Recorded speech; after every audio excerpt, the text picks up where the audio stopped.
Un appareil photo peut, ou non, répondre à vos normes. Alors, quelle est la meilleure approche pour acheter un nouvel appareil photo? Recherchez, bien sûr.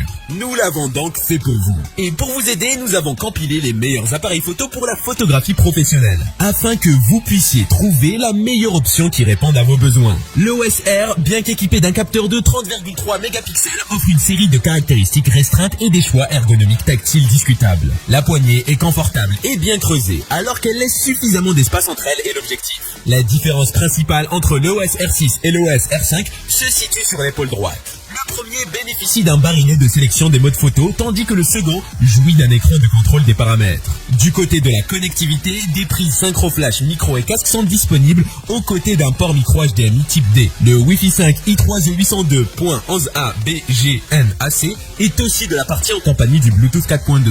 La prise USB-C permet-elle la recharge de la batterie? 2. Sony A7S III. L'Alpha 7S fait un boulot d'excellente qualité. Il conviendra aux experts aisés comme aux pros de la photo ou de la vidéo. On apprécie son ergonomie très réussie, un viseur d'excellente qualité, un autofocus affûté comme une lame de rasoir, ainsi qu'une connectique très fournie. Cerise sur le boîtier, l'Alpha 7S III bénéficie d'une interface entièrement repensée et pilotable au doigt. Les points forts de l'Alpha 7S sont la qualité photo et vidéo, la réactivité de l'autofocus, la qualité du viseur électronique, l'écran articulé et son système de menu enfin dépoussiéré. Le seul point négatif est la carte CF Express qui paraît peu courante. 3. Panasonic Lumix S1R. Premier hybride à capteur 24x36 de Panasonic, le Lumix S1R frappe fort avec un quasi sans faute. À son avantage, haute définition et mode multishot à 187 mégapixels. Autofocus rapide et mode de détection des yeux. Viseur électronique très haute définition, stabilisation de très haut vol, nombreux raccourcis, très nombreux modes de prise de vue. LCD orientable et tactile, boîtier protégé contre les intempéries, mode vidéo Ultra HD 60p. Ainsi, les principales fonctions de l'appareil sont clairement identifiées sur le boîtier et par conséquent rapidement accessibles. Si nous n'avons relevé aucune défaillance, son boîtier encombrant et anguleux, son poids élevé, visée moyenne en basse lumière, faible autonomie de la batterie et son design assez froid s'avère tout de même un peu décevant. 4. Nikon Z7 II. Pendant haute définition des hybrides 24x36 de Nikon, le Z7 II hérite comme le Z6 II d'un second lecteur de cartes au format SD cette fois, d'un second processeur X-Speed entièrement voué à l'autofocus, d'une nouvelle batterie plus endurante, des améliorations notables face à son prédécesseur qui font du Z7 II un boîtier performant et plus accessible que le nouveau Z9. Un prix plus accessible mais aussi une excellente capacité et une qualité d'image qui n'a rien à envier au fer de lance de la marque.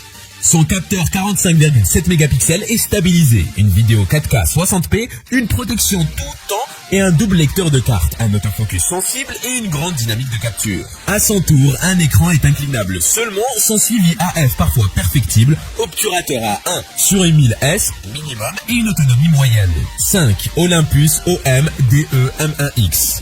L'Olympus OM DE M1X est un EM1 Mark II renforcé, reprogrammant son capteur de 20 mégapixels, ses films 4K et ses rafales de 18 IPS dans un corps plus grand et plus résistant avec une poignée portrait intégrée, des batteries doubles, des capteurs de champ, un suivi de mise au point automatique amélioré, alimentation USB et stabilisation intégrée encore meilleure.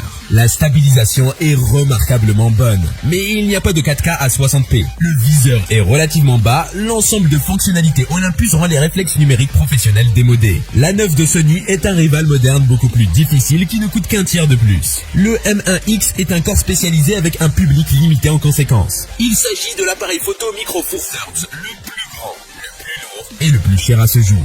Nikon D850.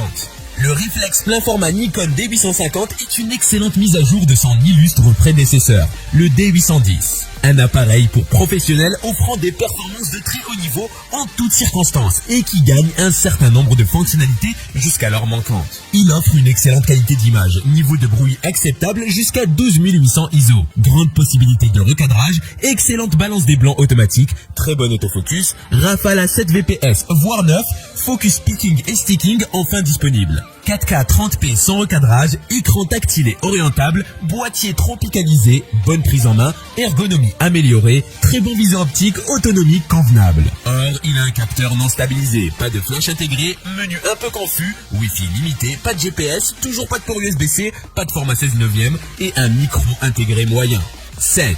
Leica M10R. L'appareil photo numérique Leica M10R fait suite à la série des M10 et particulièrement du M10 monochrome. Il apporte principalement un nouveau capteur de 40 mégapixels comme nouveauté et conserve évidemment la visée télémétrique. Le M10R est annoncé avec un bruit de déclenchement réduit. La sensibilité atteindra les 50 000 ISO. Parmi les autres caractéristiques, on peut noter une mémoire tampon capable d'encaisser une quarantaine d'images en rafale. Rafale qui atteint les 5 IPS dans le mode le plus rapide. La vitesse maximale est disponible pour l'obturation atteinte. Elle est 1/1400S. Le Wi-Fi est aussi disponible pour connecter l'appareil à l'application mobile Leica Photo. À son prix, nous regrettons toujours l'absence de certaines fonctionnalités technologiques, mais c'est ainsi que fonctionne Leica depuis toujours. 8. Sony A7R IV.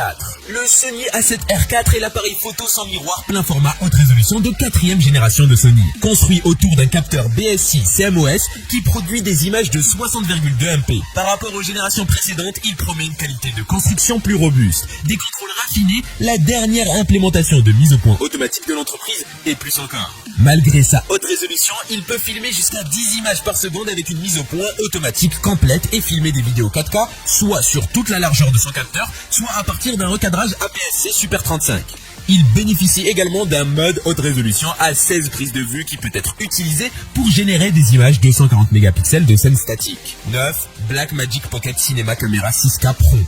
La Pocket Cinema Camera 6K Pro est dotée de filtres ND, d'un écran orientable haute luminosité, de nouvelles options d'alimentation, d'un viseur optionnel, un ensemble de nouveautés qui rend cette caméra très intéressante, notamment au regard de son tarif pour un usage fiction, pub ou corporate. Une ergonomie plus adaptée aux grandes mains qu'aux petites. La caméra dispose d'un système de ventilation qui lui permet de ne pas être limitée en durée d'enregistrement. Côté batterie, Blackmagic a apporté plusieurs améliorations. Le grip en plastique est d'un aspect extérieur plutôt robuste, fait d'un matériau similaire à la caméra. Son écran est non articulé, mais à son prix, on lui pardonne volontiers de ne pas savoir tout faire. Son rapport performance-prix reste très bon, si la durabilité est au rendez-vous. 10. Fujifilm X-T4. Le Fujifilm X-T4 est le premier XT et aujourd'hui encore le seul à s'équiper d'un système de stabilisation de capteurs. Il conserve à son avantage une fabrication tout temps et une ergonomie par molette qui a fait la signature de Fujifilm. Un écran totalement orientable rafale jusqu'à 30 images par seconde avec recadrage.